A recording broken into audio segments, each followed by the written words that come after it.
In this video, I'm going to be showing you how to download audio from Instagram Reels, so be sure to watch this video until the very end to prevent any mistakes in the process.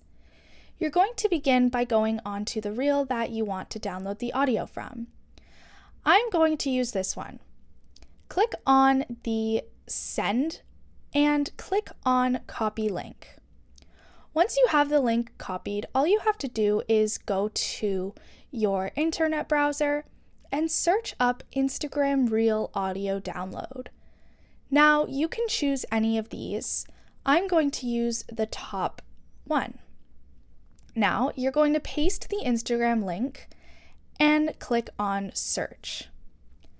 Now, once it loads, I just want you guys to remember that do this at your own risk and make sure that you're clicking the proper download audio button, but still do this at your own risk.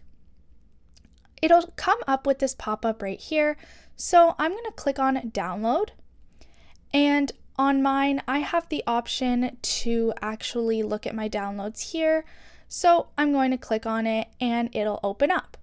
And that's really all there is to it. I now have the audio downloaded from the reel.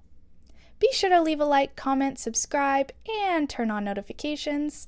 Thanks for watching and see you in the next video.